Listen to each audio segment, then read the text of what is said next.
terrorists on the British headquarters at Jerusalem, one entire corner of the King David Hotel, a building of 7 stories, was razed to the ground.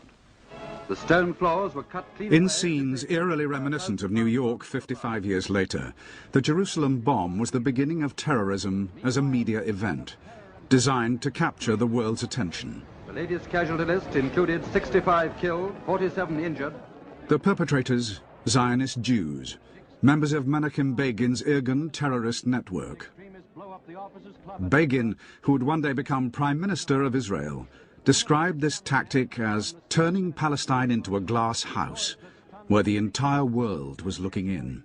I think it was one of these acts of violence that, ahead of its time, I mean, in an era before CNN, before instantaneous news, was choreographed precisely to attract international attention. We were a minority, but we were a minority with a clear ideology that we must have a Jewish state to rebuild the state which was existing many, many hundreds of years ago.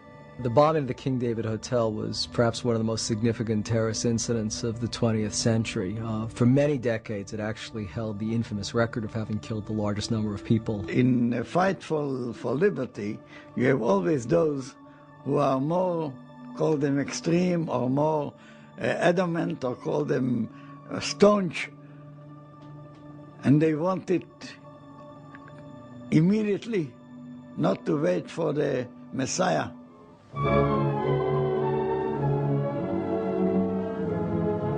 Still lying under the shadow of terrorist attacks, many areas of Palestine are... By the end of World War II, the British, who had been made responsible for looking after Palestine by the old League of Nations 27 years earlier, found it to be a serious headache.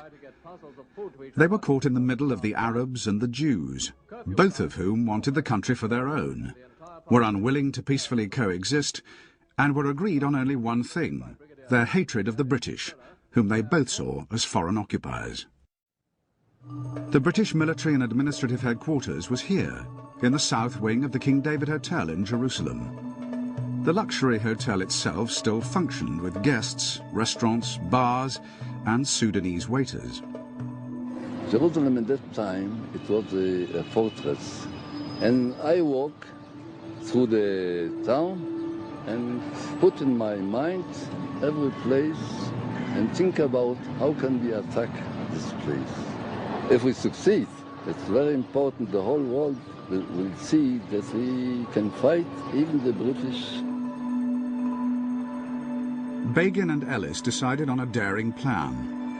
They would strike at the very heart of British rule, the King David Hotel itself. If they succeeded here, the whole world would take notice. The terrorist bomb was hidden in 7 milk churns and delivered in a hijacked pickup truck to the hotel's basement kitchen. We jumped out and everyone took up their positions. I took the churn and started to run. I was thinking, how do I get to the place where I have to put the churn down? That's how I started. Anyway, there were lots of people around in the corridor, and we tried to move them out of the way. Here, there, to the side. But there were some who resisted, but we threatened them with our weapons. I wasn't dressed as a civilian or a soldier. I was dressed like an Arab, with a jalaba and a keffiyeh, with that ring on your head. You know, like, what's he called? The leader of the Arabs. You know, Arafat. There were 7 churns, weighing 350 kilos in all. I ran until I reached the place where I had to put it down, with the churn on my shoulder. I carried on, until I got to the place where the British people were. I saw a pillar that used to be here, and I put the churn down and ran away immediately. I waited in my position until all the churns were together, and then the time would come for the explosion. All the churns together were like one whole man, a complete bomb. The bomb went off at 12:37 and was devastating. But of the 91 dead, only 28 were British. 17 Jews died alongside 41 Arabs. Of all these, 54 were innocent civilians, unconnected to the British authorities in any way. It's classic terror in that it's off the mainstream.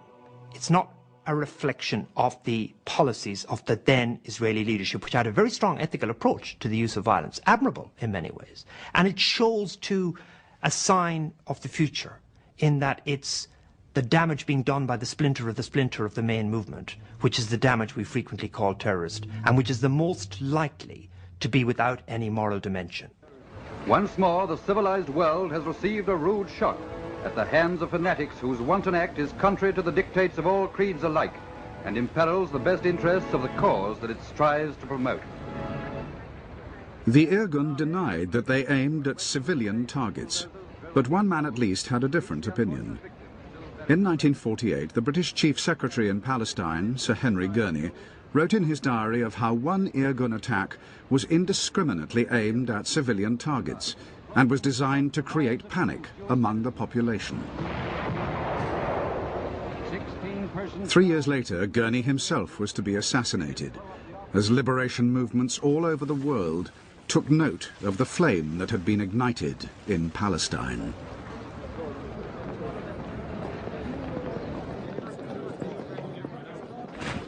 By 1948, the British and the world community had lost their appetite for the fight against the Jewish terrorists, and the British abandoned Palestine, leaving Arab and Jew to fight it out amongst themselves. But elsewhere in their restless colonies, others had watched and learnt from the success of the Zionist